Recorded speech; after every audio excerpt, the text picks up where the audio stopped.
Bruce Lee இந்த பேரை கேட்டதும் நமக்கு என்ன ஞாபகம் வரும்? அவரோட சண்டை காட்சிகள் தானே. ஆனா ப்ரூஸ்லிங்கிறது வெறும் ஒரு ஆக்ஷன் ஹீரோ கிடையாது. அவரோட தத்துவம் ரொம்ப ரொம்ப ஆழமானது. வாழ்க்கைய தண்ணி மாதிரி, ஒரு நதி மாதிரி ரொம்ப நெகிழ்வுத்தன்மையோட எப்படி வாழலான்னு சொல்றது தான் அவரோட தத்துவத்தோட சாரமே. வாங்க இந்த ஆழமான விஷயத்த நாம ஒன்னா சேர்ந்து அலசி பார்க்கலாம். சரி, இப்போ ஒரு கேள்வி. ஒருத்தர் தம் வாழ்க்கை முழுசா உழைச்சு ஒரு கலையை உருவாக்குறாருன்னு வச்சுப்போம். அந்த மாஸ்டர் ஏன் அதை ஒரு புத்தகமா எழுத மாட்டேன்னு சொல்லணும்? யோசிச்சு பார்த்தா கொஞ்சம் விசித்திரமா இருக்குல்ல. இந்த கேள்விதான் ப்ரூஸ்லியோட தத்துவ உலகத்துக்குள்ள நம்மள கூட்டிட்டு போக போற முதல் படி. இதுக்கான பதில் இங்க தான் இருக்கு. ப்ரூஸ்லியை பொறுத்த வரைக்கும் அவரோட கலைங்கிறது ஒரு உயிருள்ள விஷயம். அது ஒரே இடத்துல நிக்கக்கூடாது, அது பாட்டுக்கு மாறிக்கிட்டே வளர்ந்துகிட்டே இருக்கணும்னு நினைச்சாரு. அதை போய் ஒரு புத்தகத்துல எழுதிட்டா என்ன ஆகும்? மக்கள் அதுல இருக்கிறத மட்டும்தான் சரி, இதுதான் எல்லுன்னு நம்பிடுவாங்க. அவங்களோட சொந்த அனுபவத்தை வச்சு அதை வளர்க்க மாட்டாங்கன்னு அவர் பயந்தாரு. அதுதான் காரணம். அதனால தான் பாருங்க, அவரோட சண்டைக்கலைய அவர் கடைசி வரைக்கும் எழுத்துப்பூர்வமா ஆக்கவே இல்லை. சரி, அவர் மறைஞ்சதுக்கு அப்புறம் அவரோட தத்துவங்கள்லாம் என்ன ஆச்சு? அவரோட விருப்பப்படியே அதை எப்படி பாதுகாத்தாங்கன்னு இப்ப பார்க்கலாம். அவர் இறந்ததுக்கு அப்புறமா டேவ் ஆஃப் ஜீத் குண்டோ என்ன ஒரு புத்தகம் வெளியாச்சு. ஆனா இது இப்படிதான் பண்ணணும் அப்படிதான் பண்ணணும்னு சொல்ற ஒரு ஹவு டு மேனுவல் கிடையாது. இது ஒரு வழிகாட்டி. இதை படிக்கிறவங்க யோசிக்கணும், அவங்களே தேடி தேடி கத்துக்கணுங்கிற நோக்கத்துல தான் இதை உருவாக்குனாங்க. சொல்லப்போனா இதுவும் அந்த தண்ணி தத்துவம் மாதிரி தான். பாதையை காட்டுமே தவிர கையை பிடிச்சு எடுத்துட்டு போகாது. சரி, இந்த தத்துவத்துக்குள்ள நாம முழுசா இறங்கறதுக்கு முன்னாடி முதல்ல ஒரு முக்கியமான விஷயம் பண்ணோம். அது நம்ம மனசை தயார்படுத்துறது.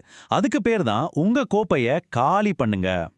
இதை விளக்கறதுக்கு ஒரு சூப்பரான ஜென் கதை இருக்கு. ஒரு பெரிய அறிஞர் தனக்கு எல்லாம் தெரியுங்கிற கர்வத்தோட ஒரு ஜென் குருவை பார்க்க வர்றாரு. குரு எது சொன்னாலும் ஓ அது எனக்கு ஏற்கனவே தெரியுமேன்னு குறுக்க பேசுறாரு. குரு எதையும் சொல்லாம அமைதியா அவருக்கு டீ ஊத்துறாரு. கோப்பை நிரம்புது, வழியுது. ஆனா குரு மட்டும் நிறுத்தாம ஊத்திக்கிட்டே இருக்காரு. அறிஞருக்கு ஒரே பதட்டம். ஐயோ நிறுத்துங்க, கோப்பையில இடமே இல்லையேன்னு கத்துறாரு. அப்பதான் அந்த குரு சிரிச்சுக்கிட்டே சொல்றாரு, இந்த கோப்பை மாதிரி தான் உங்க மனசும். ஏற்கனவே உங்க கருத்துக்களால நிரம்பி வழியுது. முதல்ல உங்க கோப்பைய காலி பண்ணாதானே நான் சொல்ற புது விஷயங்களை நீங்க ஏத்துக்க முடியும்னு கேட்டாரு. பாத்தீங்களா, இதுல இருந்து நம்ம கத்துக்க வேண்டியது ஒன்னே ஒண்ணுதான். புதுசா எதையாவது கத்துக்கணும்னா நமக்கு எல்லாம் தெரியுங்கிற எண்ணத்தை முதல்ல தூக்கி போடணும். சரி, இந்த நிரம்பிய கோப்பை மனசுக்கும் காலி கோப்பை மனசுக்கும் என்னதான் வித்தியாசம்? ஒரு நிரம்பிய மனசுல பாத்தீங்கன்னா எப்பவும் தீர்ப்பு சொல்றது, முன்முடிவுகள், நான் சொல்றதான் கரெக்டுங்கிற பிடிவாதம் இதெல்லாம் இருக்கும். ஆனா ஒரு காலி மனசு எப்படி இருக்கும்? திறந்த மனசோட எது சரி எது தப்புன்னு யோசிக்காம நடுநிலையா கத்துக்கணுங்கிற ஆர்வத்தோட எல்லாத்தையும் அணுகும். ஒப்பிட்டு பார்க்காம அனுபவிச்சு உணரும். உங்க மனசு ஏற்கனவே நிரம்பியிருந்தா நீங்க ஒரு சிஎஸ்ஐ ஏஜென்ட் மாதிரி தான். அதாவது நீங்க எதை நம்புறீங்களோ அது சரிதான நிரூபிக்கிற ஆதாரங்களை மட்டும்தான் தேடுவீங்க.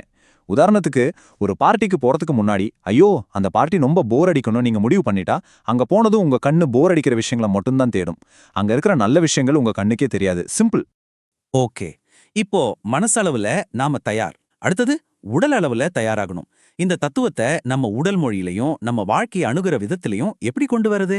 அதுக்கு நாம சரியான ஒரு நிலைய, ஒரு ஸ்டான்ஸ கண்டுபிடிக்கணும்.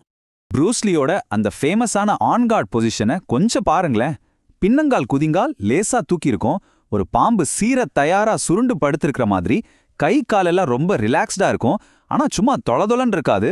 முழங்கால் பெண்டாகி ஒரு முக்கோண வடிவான பேஸ் கொடுக்கும். அதுதான் ஸ்திரத்தன்மை.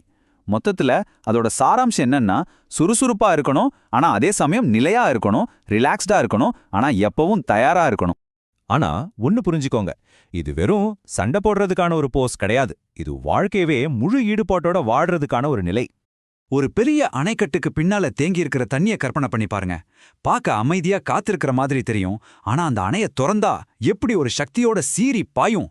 அதுதான் சரியான பதற்றம்னு சொல்றது. அதாவது கவனமா நெகிழ்வுத்தன்மையோட முழு ஈடுபாட்டோட இருக்கிறது.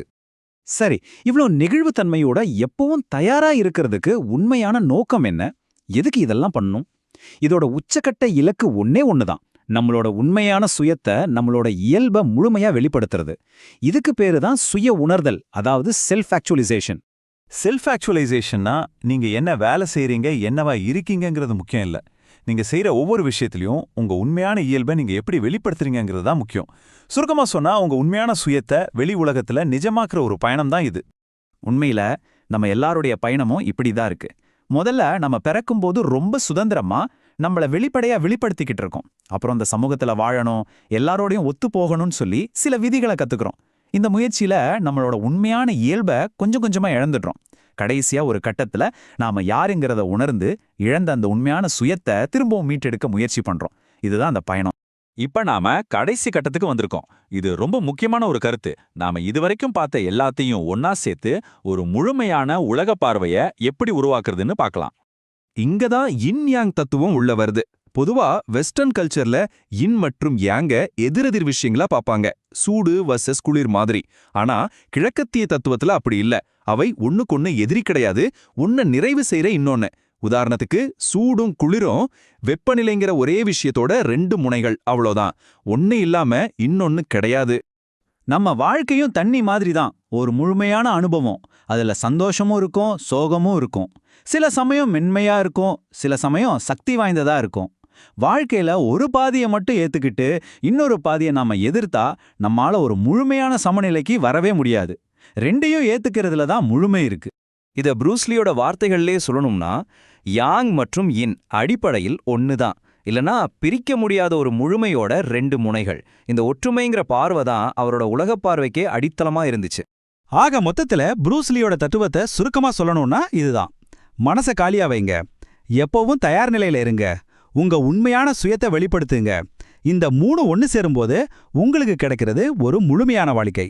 இப்போ உங்க கோப்பை காலியா இருக்கு. அதை நீங்க எதை வச்சு நிரப்ப போறீங்க? அந்த முடிவு உங்க கையில